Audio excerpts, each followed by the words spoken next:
Hello and welcome to our YouTube channel, Sailing Alfie. In today's episode, as we dinghy to a nearby bay, Grace notices there is an enormous halo around the sun. This happens when there is moisture high in the atmosphere. It is a warning that a storm system is approaching and could be just 24 hours away. We've been anticipating this storm for the past week. We've watched it develop on our weather app, Predict Wind. We're fortunate to have a berth booked at the Bay of Islands Marina, where we will go to shelter from the storm. This storm has a name, Cyclone Gabrielle. You know when a storm has a name, it's going to be serious. In fact, the newspapers say it's forecast to be one of the most serious New Zealand has seen this century.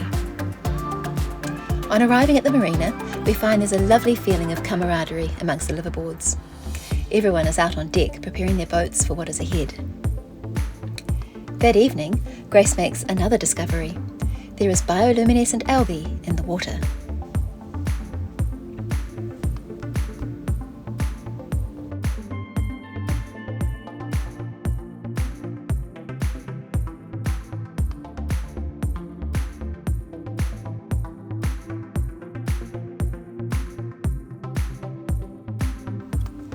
The children and I delight in this phenomenon, and I let them stay up far too late, knowing this is such a rare event.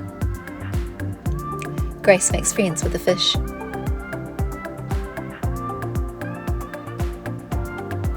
The next day, Ryan prepares the boat for the cyclone, lashing down the sail, adding extra ropes to tie down the dinghy, and lashing down the bimini. He also adds extra dock lines and replaces our springers with ropes made of a material more resistant to chafing.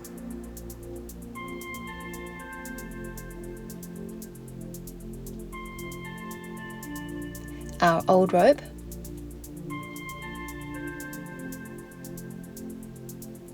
the material inside our new ropes,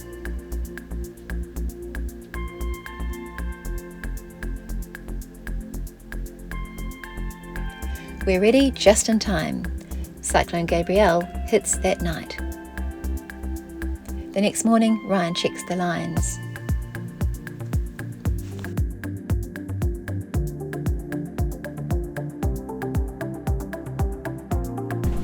Well, our boat is certainly rocking and rolling.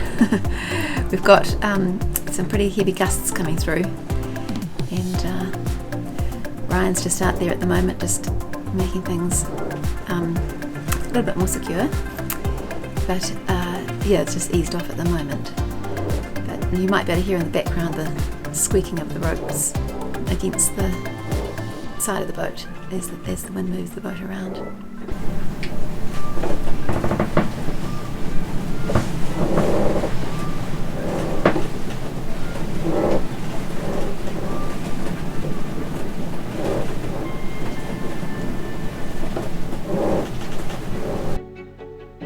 We keep a close eye on our weather app. We can see where the cyclone is now and where it is predicted to go.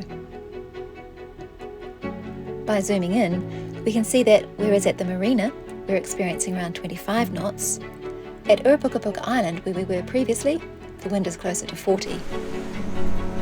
We're very grateful to be at the marina. Even here, however, the cyclone is not without its impact. Power's out, internet's out, phone's out. It's great. No, it's all good. We've got a generator if we need to run power and charge the batteries back up. And it's just raining. Every now and again there's a pretty nasty gust. It's about 30 knots. It's feet. And we're just fine. It's all good. Everything's fine. The playdates must go on though. William's friend braves the wind and rain to visit. Later, William resumes work on a cherished lollipop. The next morning, the eye of the cyclone passes over us, and the wind abates enough for Ryan to go out for supplies.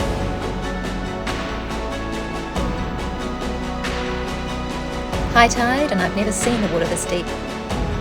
The marina is situated at the mouth of a river, which is why the water is so brown. and also why it has become so deep. That afternoon, trouble arises. A liveaboard family has a loose sail. Ryan goes to help.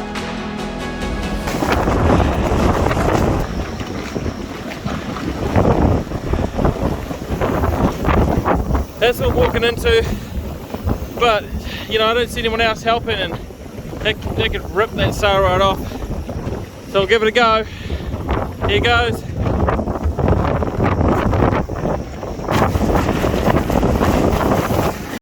Well, we'd end up with four people on it, and it's just getting too dangerous.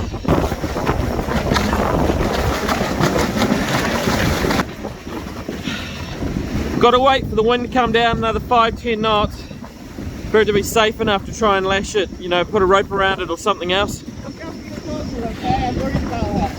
But unfortunately the person who owns the boat, just like I would be, doesn't want to let go of it.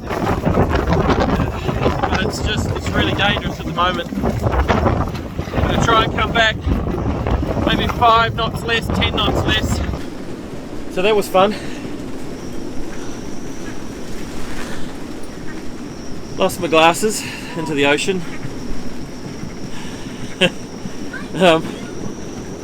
On the upside, I guess it was a $2,000 lesson in tie on your glasses and buy better wet weather gear because I'm drenched. But I really, you know, it's sort of the ethos of the ocean or some darn thing, but everybody helps when they can. But it was getting really dangerous, and David, who has a bit more experience, was like, right, we gotta stop, because someone's gonna, you know, I mean, I got the halyard in the face, which took my glasses off, but we just couldn't wrap it around, and it was just, honestly, you couldn't hold it.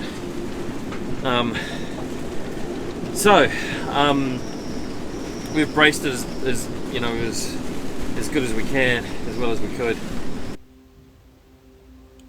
Later in the day, the wind eases enough for the sail to be contained.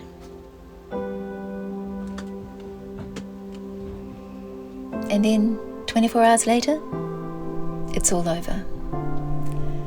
The sun is shining and the water is calm. It feels surreal.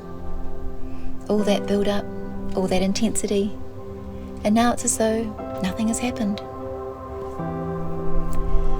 Sadly, this is not the case for the North Island town of Napier. Cyclone Gabrielle has roared through this town and caused devastation on a scale most New Zealanders are not familiar with.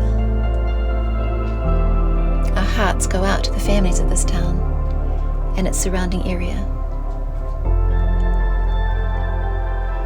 If you would like to help, click on the link in the description box below to donate to Red Cross in their aid.